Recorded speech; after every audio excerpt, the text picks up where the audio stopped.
What's up, guys? Barry Gaming here, back with some more Idle Heroes news for December 10th, 2020. So, we do have the campaign event coming up. We have quite a few function updates as well, beyond what we talked about on Tuesday.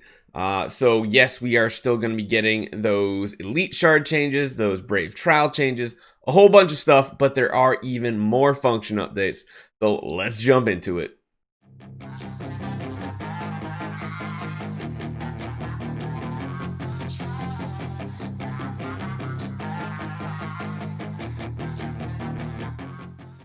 So let's start it off with the daily gifts. So for every day we log in, we will be getting 100 blueberry macaroons and a super wishing coin. So yes, we're getting macaroons as the currency, and therefore the campaign event is going to be called the Idler's Sweet House. So there's one big change here that we will talk about before even talking about the possible rewards. So one of the function updates that we will reiterate at the end here as well is typically your campaign loot will max out after 10 hours of idling. Now they have changed it to bump it all the way to 12 hours. So I think it originally was 8. They bumped it to 10. And now we're bumping it to 12.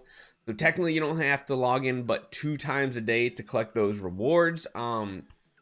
That's probably going to make it so a lot of you out there notice a difference in the macaroons you get this campaign event. It'll probably be more than you're used to. Not a ton, but a little bit more. Like maybe 5 to 10 a day, if that, maybe less. It just depends on how religiously you used to log in for the old campaign events. So on this one, the artifact available is Torch. Hard pass. Do not go for the Torch. Do not whatsoever. The free hero is a Shia. The skin is a Shia. Both of them are passes as well. Flora at 2,700. I mean, she's okay. She's nothing really to write home about. Carry for 3,100. Maybe something you use universal crystals for, but only if it's like your last copy to E5. Otherwise, I would say definitely a hard pass. Most people should be getting the 7 to 8 profit orbs this event. Just because we do have New Year coming up, which could be a bigger profit orb event with some extra bonus rewards. So it probably is worthwhile stockpiling those profit orbs. Next up is the Wishing Fountain event with King Barton at 300 points and those relics as well. You're probably getting really tired of listening to me talk about this, but make sure you save up 4 loops of this event. And then once you're over those 4 loops, then every month you can do a solo loop into any wishing fountain to get those profit orbs, to get maybe a hero copy, a few relics. But you should really try to save 4 loops up just so that you can make sure you do a quad completion whenever we do get those pay-to-win artifact events that happen once to twice a year. I know it's a lot of saving, but it's definitely worth it to cash out on those one big events. We have the Mysterious Chest event. So this one is really, really, really, really, really good. The 8,000 gem box has a Tix. It has 30 relics and 30,000 guild coins. All those are amazing, perfect for no matter who you are. If you can afford the 8,000 gems, definitely get it, especially if you're building Tix. Even if you're building or working on your second Tix, Tix is one of those best kind of free to play style heroes right now. He can do so much. He can do Aspen Dungeon, Tower of Oblivion. He can PvP, can't really PvE. He can seal land. He's got so many options in his toolkit, and he's one of the best heroes in the Vortex right now in the Void, so definitely good. The 500 gem box for 5 scrolls and 5,000 promotion stones is great value. The 1,500 gem box for 4 profit orbs and 10 monster souls is also very good. Besides that, I would stay away from the 2,500 and 4,000 as always, unless you are a spender, and then the 4,000 box can be a pretty decent value if you need that dust. Going on over to Ormus Workshop, we have the usual second week of Ormus. Combine, destroy, whatever you got to do, get the event done for what you need built. Glorious Boost is going to be going into its second week as well. So same artifacts in there again. Most people should be hunting after those Augustus Magic Balls and those Golden Crowns. If you're a whale late game and you're going for Vortex, then you could even consider Demon Bell, because you're going to need upgraded Demon Bells on a bunch of your support heroes for it to feed energy. So things to consider. We also have a special package this week, a stone package. Now this one is going to be a $50 package. Not too bad, especially since a lot of the resources in it are the same as like a $100 pack, like the 5,000 gems. You're going to be getting 300 universal crystal shards, which is really nice for those that might just be barely off. You'll be getting 10 cores, which 10 cores usually costs you about, I think it's in the $70 pack in game. So that already is decent value. And then on top of that, you're getting a luxury 5-star hero selection chest, which includes non-light and dark heroes. Why this is different than the normal looking chest is probably because it includes every one of the new heroes. So it'll even have Mirax in it, I believe. So that could be a really good pickup as well. Overall, though, that is a great package to go for. We do have value packages, but as always, the value packages for Wishing Fountain Week are never really that great.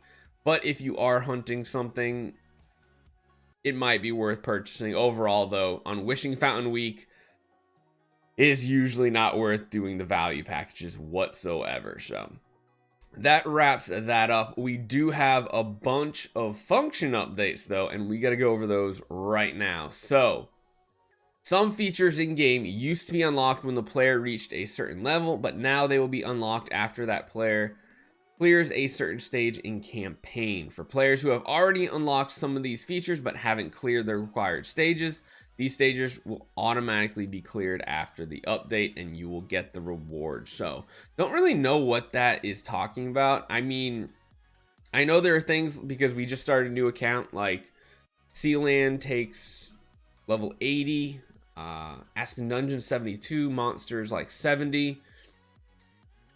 I don't know how that's going to work, because usually your level is pretty closely tied to your campaign progress anyway, because you're always kind of capping out your progress. We'll have to see. Now, players no longer need to wait the 3 seconds before challenging a new stage in campaign, except for the first 3 stages in campaign. So that's like the tutorial section. Not bad. They lowered it from 10 seconds before. Now they're like, you know what? There's really no point making these people wait. Just let them keep hitting those buttons. Fight, fight, fight. That's a nice quality of life change for sure. Number 3, now players can get auto battle rewards in campaign generated within 12 hours instead of 10. That's what we were talking about for the campaign event. Definitely a good change. I mean, eventually maybe we'll just have like a 24-hour period. Just claim it once and you're good to go. That would be kind of cool too. But hey, most people should be logging in pretty much twice a day anyway, maybe even 3 times to maximize all the progress across every type of game mode. But hey. Number 4, the required level for some stages in campaign have been changed, and a new difficulty, Apocalypse, has been added to campaign mode. So that's probably for the people up there at level 400 plus. Yeah, that's cool. We'll have to see when we log in tonight, though, if everybody can push to further levels. I know I'm like level 301 or 302 now. I'm wondering if I'll be able to push further progress. It is one thing in this game that I don't like compared to other idle games, is that your campaign is blocked by your level instead of how strong you are. I would love to see campaign get really tough opponents in Apocalypse, and instead of level being what's unlocking all those fights, instead it is your team's power. Could be a cool change. Number 5, the Elite 5-star Hero Shard Pool, Wishing Fountain, and Level 3 Chest and Brave Trial have been adjusted. We will touch base on those one more time before we get out of here. Cornucopias can be exchanged for Glorious Relics at a ratio of 1:1 at Sweet Idler's house. Interesting.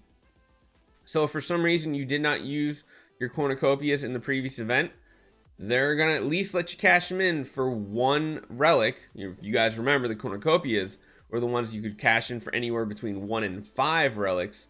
So at least if you did forget to do it, they'll let you get some value out of it. And the big one, guys, number 7, the Winter Wonderland loading page is coming tomorrow. Stay tuned. So that does mean we're going to have, we are going to have a brand new loading screen. Maybe even the in-game is going to look different. We're going to go from our fall to our winter, which is cool. I do remember when I first started playing the game, the transition to the winter gameplay, it was pretty cool. I liked it. But just to reiterate as one last thing, yes, we also have the Brave Trial changes. We have the Elite 5 stars dropping out of, or some of the elites no longer being Elite 5 stars in this little picture here. And then the other thing is the wishing fountain changes as well. It's going to make it a lot easier to find those actual elite heroes in the wishing fountain. And that about wraps up the news. So we are getting really close to that 33,000 subscriber mark. Thank you guys so much for the support. Make sure, if you have not yet, hit that subscribe button. Because if we can hit 33,000 today, which we're only like 40-ish subs away, we will be giving out those 2 account tune-ups from Tuesday's news video. So make sure you go drop a comment and a like on that video as well. So hopefully you guys enjoy this. Ton of good changes coming, in my opinion. Even all just the little quality of life things are big improvements to the daily gaming. So that's always great. Hopefully you guys enjoy it, and you know I will enjoy it. And I'll see you guys next time.